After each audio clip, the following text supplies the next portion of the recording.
कल्पना कीजिए, आप सड़क पर चल रहे हैं। अचानक आपके सामने एक महिला नाचना शुरू कर देती है। पहले आपको लगता है कि वह खुश होगी, लेकिन फिर वह रुकती ही नहीं।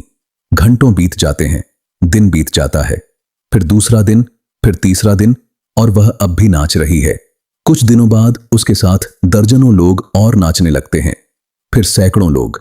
कोई संगीत नहीं, कोई त्योहार नहीं, कोई उत्सव नहीं, फिर भी पूरा शहर पागलों की तरह नाच रहा है। कुछ लोग थकावट से गिर रहे हैं, कुछ को दिल का दौरा पड़ रहा है, और कुछ की मौत तक हो रही है। सुनने में यह किसी हॉलीवुड फिल्म की कहानी लगती है, लेकिन यह एक वास्तविक घटना है। इतिहास इसे द डांसिंग प्लेग ऑफ 1518 के नाम से जानता है, और आज 500 साल बाद भी कोई नहीं जानता कि यह आखिर हुआ कैसे था। साल था 1518, स्थान था स्ट्रासबर्ग, जो आज के फ्रांस में स्थित है। उस समय यह शहर पवित्र रोमन साम्राज्य का हिस्सा था। जुलाई के महीने में एक महिला, जिसका नाम फ्राउ थ्रोफेया बताया जाता है, अचानक सड़क पर नाचने लगी। शुरुआत में लोगों ने ज्यादा ध्यान नहीं दिया, लेकिन कुछ अजीब था। वह नाच रही थी और रुक नहीं रही थी। घंटों बीत गए, फिर पूरा दिन, लेकिन उसके पैर चलते रहे। लोगों को लगा शायद वह किसी मानसिक परेशानी से गुजर रही है, लेकिन अगले दिन भी वह नाचती रही, और फिर कुछ ऐसा हुआ जिसने पूरे शहर को हिला दिया। कुछ दिनों के भीतर दर्जनों लोग उसके साथ नाचने लगे। एक हफ्ते के अंदर यह संख्या सैकड़ों तक पहुंच गई। इतिहासकारों के अनुसार लगभग 400 लोग इस रहस्यमयी नृत्य में शामिल हो गए थे। सबसे डरावनी बात, इनमें से ज्यादातर लोग नाचना नहीं चाहते थे। वे खुद रुक नहीं पा रहे थे।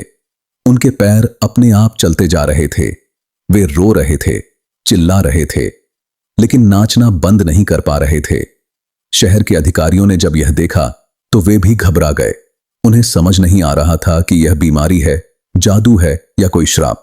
लेकिन फिर उन्होंने एक ऐसा फैसला लिया जो स्थिति को और भी खराब कर गया। डॉक्टरों ने कहा कि इन लोगों के शरीर में गर्म खून बढ़ गया है, और इसका इलाज है उन्हें और नाचने दिया जाए। हां, आपने सही सुना। शहर प्रशासन ने नाचने वालों के लिए मंच बनवाए, संगीतकार बुलाए गए, और लोगों को और नाचने के लिए प्रोत्साहित किया गया। लेकिन इसका परिणाम भयानक निकला। लोग दिन रात नाचते रहे। कई लोग थकावट से गिर पड़े, कुछ को स्ट्रोक आया, कुछ को हार्ट अटैक हुआ, और कई लोगों की मौत तक हो गई। इतिहासकारों के रिकॉर्ड बताते हैं कि कुछ समय के लिए हर दिन कई लोगों की जान जा रही थी। पूरा शहर दहशत में था। कोई नहीं जानता था कि यह रुक कैसे सकता है। आखिरकार अधिकारियों को एहसास हुआ कि उनका तरीका गलत था। उन्होंने संगीत बंद कराया। नाचने वालों को शहर से दूर धार्मिक स्थलों पर भेजा गया। धीरे धीरे यह रहस्यमयी महामारी कम होने लगी, और कुछ हफ्तों बाद पूरी तरह समाप्त हो गई। लेकिन अपने पीछे छोड़ गई एक ऐसा रहस्य जो आज तक सुलझ नहीं पाया। तो आखिर यह हुआ कैसे था? वैज्ञानिकों और इतिहासकारों ने कई थ्योरी दी हैं। पहली थ्योरी है फूड पॉइजनिंग। कुछ विशेषज्ञ मानते हैं कि लोगों ने ऐसी रोटी खाई थी जिसमें एक विशेष प्रकार की फंगस लगी हुई थी। यह फंगस दिमाग पर असर डाल सकती थी। लेकिन समस्या यह है कि यह थ्योरी सभी लक्षणों को पूरी तरह नहीं समझा पाती। दूसरी थ्योरी है मास हाइस्टेरिया।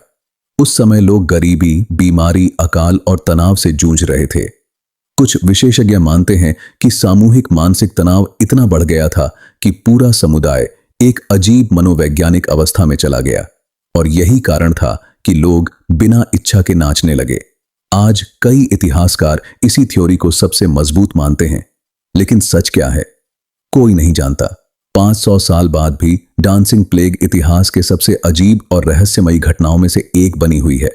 सोचिए, एक दिन आप अपने घर से बाहर निकलें और पूरा शहर बिना रुके नाच रहा हो। कोई हंस नहीं रहा, कोई खुश नहीं है, लेकिन फिर भी सब नाच रहे हैं। यह सुनने में जितना अजीब लगता है, असलियत में उससे भी ज्यादा डरावना था। और शायद इसी वजह से द डांसिंग प्लेग ऑफ 1518 आज भी इतिहास के सबसे बड़े अनसुलझे रहस्यों में गिनी जाती है। अगर आपको ऐसी रहस्यमयी और अनसुनी ऐतिहासिक कहानियां पसंद हैं, तो चैनल को सब्सक्राइब करना मत भूलना।